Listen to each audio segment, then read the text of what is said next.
নমস্কার বন্ধুরা, আজ আপনাদের সঙ্গে ভাগ করে নিতে চলেছি উত্তর কলকাতার এমন এক মন্দিরের ইতিহাস যা প্রায় ১৫০ বছরের পুরাতন গল্প বলে। আজ আমরা পৌঁছে গিয়েছিলাম উত্তর কলকাতার মানিকতলার কাছে গৌরীবাড়ি বদ্রীদাস টেম্পল স্ট্রিটে অবস্থিত একটি জৈন মন্দিরে। হ্যাঁ, নামটা শুনে বুঝতেই পাচ্ছেন, আমি পরেশনাথ মন্দিরের কথাই বলছি। এটি এমন একটি জৈন মন্দির যাতে অজৈনদেরও অবাধ প্রবেশ রয়েছে। মন্দিরটি প্রতিষ্ঠা করেছিলেন রায় বদ্রীদাস বাহাদুর, যিনি ভারতের ভাইসরয়ের মুকিম হিসেবে কর্মরত ছিলেন। কল্যাণশ্বরী মহারাজ নামক একজন জৈন আচার্য মন্দিরটি প্রতিষ্ঠার অনুষ্ঠান সম্পন্ন করেন। প্রতি বছর হাজার হাজার ভক্তের ঢল নামে এই মন্দিরে। পরেশনাথ আসলে ৪টি মন্দির নিয়ে একটি কমপ্লেক্স। প্রধান মন্দিরটি দশম তীর্থঙ্কর শীতলনাথকে উৎসর্গ করে তৈরি হয়েছিল। ৩টি মন্দির যথাক্রমে তীর্থঙ্কর শীতলনাথ, চন্দ্রপ্রভা এবং মহাবীরকে উৎসর্গ করে তৈরি। চতুর্থ মন্দিরটি দাদাবাড়ি এবং কুশলজি মহারাজ মন্দির নামে পরিচিত। শীতলনাথ মন্দিরের দক্ষিণে চন্দ্রপ্রভা মন্দির রয়েছে, যা 1895 সালে গণেশলাল কাপুরচাঁদ জহর তৈরি করেছিলেন। মূল মন্দিরের প্রবেশদ্বারে মন্দিরের নাম, প্রতিষ্ঠাতা এবং সাল যথাক্রমে বাংলা, হিন্দি, জৈন এবং ইংরেজি ভাষায় খোদিত রয়েছে।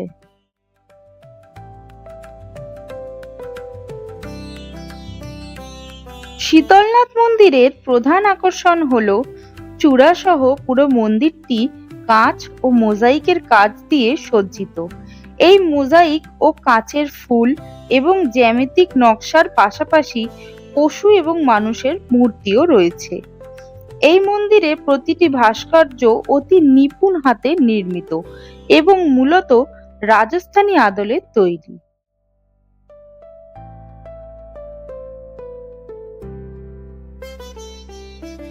এই কমপ্লেক্সটিতে রয়েছে নানান ধরনের ফুলের বাগান, মার্বেল পাথরের ফোয়ারা দিয়ে সুসজ্জিত উদ্যান, তাছাড়া চারিদিকে সুন্দর সুন্দর ভাস্কর্য দিয়ে সাজানো এবং প্রতিটি ভাস্কর্যের নিজস্ব অর্থও রয়েছে।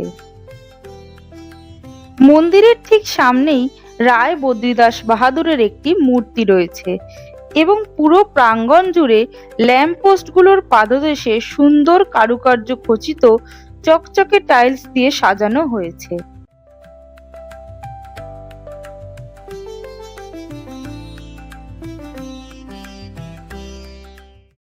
সর্বোপরি আকর্ষণীয় বিষয় হলো মন্দির প্রাঙ্গণে কয়েক হাজার মাছ ও কচ্ছপ সহ একটি বড় জলাশয় এবং এটি কেন্দ্রীয় একটি ফোয়ারাও রয়েছে।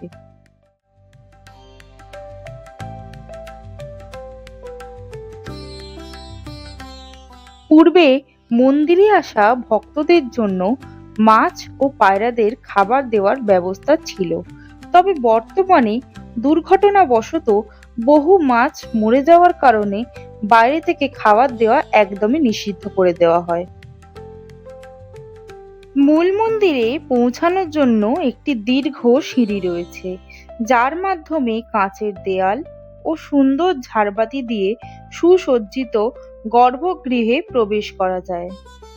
তবে এই মন্দিরের গর্ভগৃহে ক্যামেরা নিষিদ্ধ থাকায় এর কিছুই দেখানো সম্ভব হলো না। শোনা যায় মন্দিরের গর্ভগৃহে বাম দিকে একটি প্রদীপ রয়েছে, যা 1867 সালের মন্দির প্রতিষ্ঠার সময় থেকে অবিরাম জ্বলছে।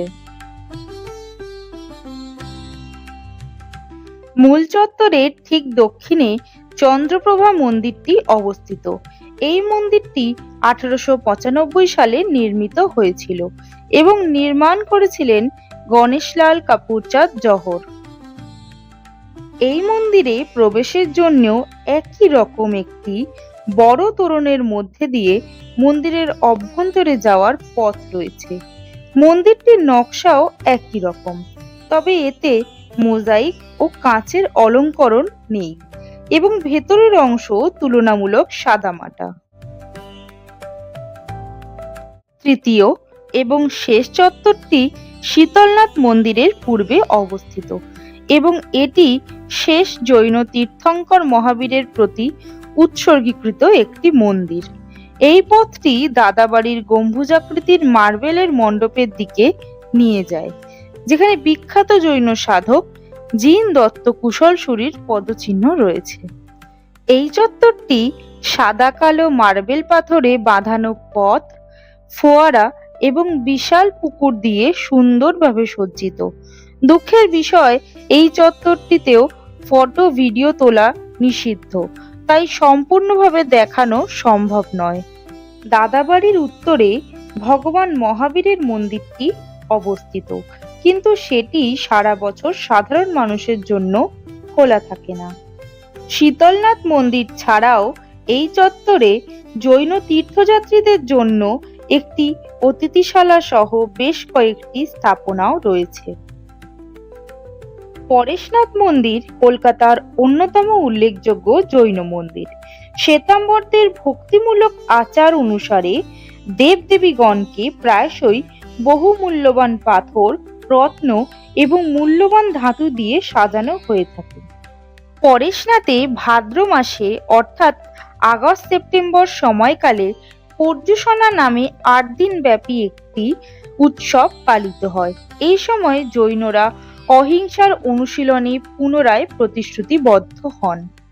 পূজায় মূলত শাস্ত্রপাঠ শোনেন এবং দাতব্য কাজ করেন। উৎসবের শেষ দিনটিকে সংবৎসরী বলা হয়। এই দিনে জৈনরা অজ্ঞাতসারে বা জ্ঞাতসারে সমস্ত জীবের প্রতি করা তাদের ভুলের জন্য ক্ষমা প্রার্থনা করেন।